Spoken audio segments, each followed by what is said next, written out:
For some time now, festering insecurity has put Benue State, north-central Nigeria, in a desperate situation, and the governor is adopting desperate measures to ensure lasting peace. In one of such measures, the state government has restricted activities of commercial motorcyclists, popularly known as Okada riders, from 6 a.m. to 8 p.m. across the state. According to Governor Samuel Ortom, the steps are as a result of the alarm raised by his Nasarawa state counterpart, Abdullahi Sule, about movements of suspected bandits fleeing Kaduna, Zamfara, and Kebbi to his state. Governor Ortom has also inaugurated Batch 1 of the Benue State Community Volunteer Guards to tackle insecurity in the state. At the passing out parade for the volunteer guards in Makurdi, the governor vowed to tackle insecurity vehemently to keep his people safe. The CVG guards are here, and the governor said they will be armed with legal weapons to assist other security agencies. How well do you think this can help?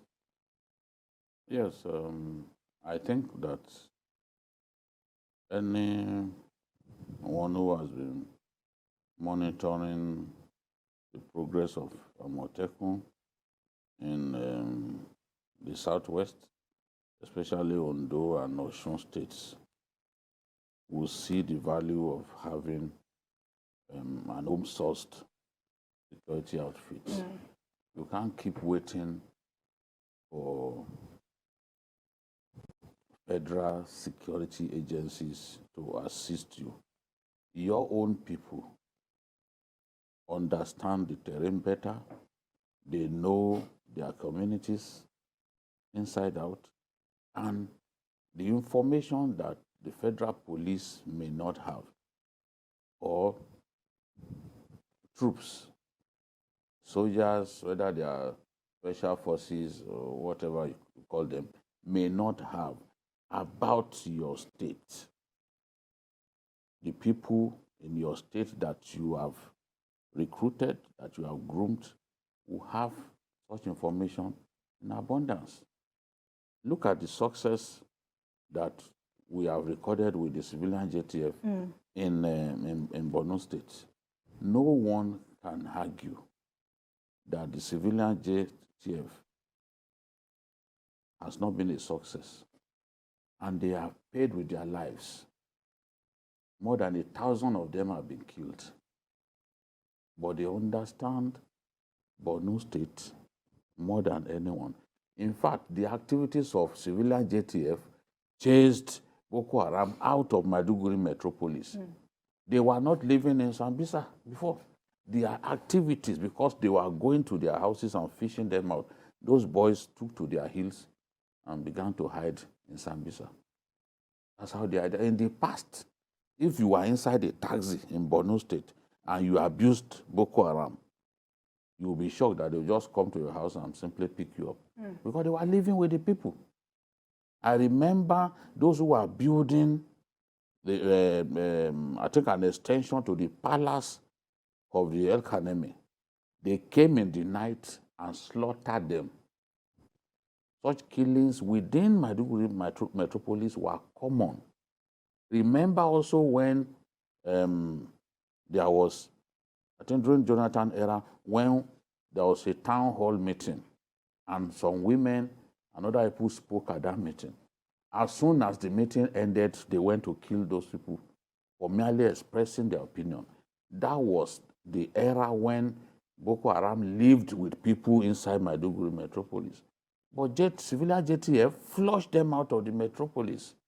So, because of superior knowledge, such superior knowledge will help these volunteers in Benue State, because I know that they know everywhere, they know the nooks and crannies of the state, and the knowledge that they have will be very helpful. But what I want to see, just as is happening with Amotekun in Ondo State, is for these people to work in tandem with the security agencies. If they can work together like that, honestly, our society, our communities will be a lot safer.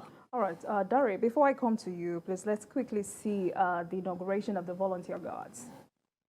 It is in response to this failure of the federal government that the responsible state government have been forced to step up to complement the efforts of the official security of our state. As a state government, this is one expensive investment that we have preferred to avoid if it was not forced upon us by the perpetual siege that has mounted on our land. All right, Dara, juxtaposing what we have, the Amotekun situation we have in the Southwest with what we have with CVG, many analysts have said this is, state police gradually being enthroned. Would you agree with that? Yeah, I think finally we are finding a way around the issue of state police. Rather than waste time arguing back and forth Waiting with the for federal the FG's government intervention. or waiting for restructuring Constitutional amendments. Constitutional amendment restructuring to hand us state police. If we can find a way around it, I think it will hasten the race. So it may not be exactly what we want, but what you are seeing happening in Benue is a confirmation that whenever the governors or wherever they are willing, they can actually do something. We have seen Amotekun in the Southwest. And when we say Southwest, I want to say we have seen Amotekun in Ondo, Osun, maybe Even Ogun now. Ogun is coming up with. You see, it is not just to launch it. It is to actually put it. This, like VKO explained, the local security outfits like this will go a long way in securing the people better because they know the terrain. One, they know the people. Crimes are not committed by spirits. They are committed by human beings. In most cases, even when criminals come from the outside to commit crime in a locality, it is always with the connivance of one or two locals. Talking about kidnapping, I know, I can tell you from experience that local POS operators in some communities aid kidnappers. If you have a local security outfit or volunteers of this type, they know the people, they know the terrain. And Governor Ortom has just followed in the footsteps of other governors like Arakoni, Akeredolu of Ondo. And I think Akeredolu is one governor that is putting Amotekun to good use. Oh, seriously. And we are seeing the dividends. Of course. You know why we are saying, some people are saying one of the results is the attacks on Owo. And I will say no.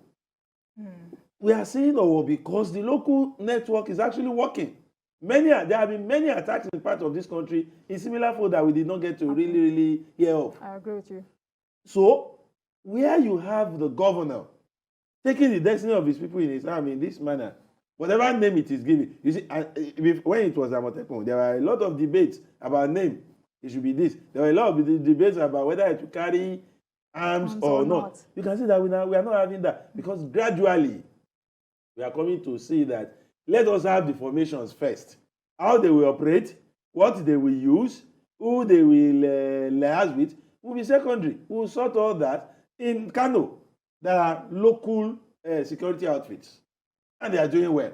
In Kaduna, a few are springing up, with government realizing that, look, we can work with these people. With the police, it will only help the police. Like BKO actually said, two, the need for them to work hand in hand with other security agencies, especially government security agencies like the police, the army, and what have you, is key. We can prevent abuse where they know the limit. They know where they start, they know where they stop. If you apprehend people, hand them over to the police, and then the police should help them. If they keep handing over people to you, and you keep releasing them, they will get tired though. So the police should also help them by ensuring that when they use their sweat and blood to go after criminals, you don't do a shoddy job of prosecuting those criminals and they are back on the streets. If we avoid all this, I want to say Governor Ortom is following in the right footsteps. All right, well said, gentlemen. Now let's move on.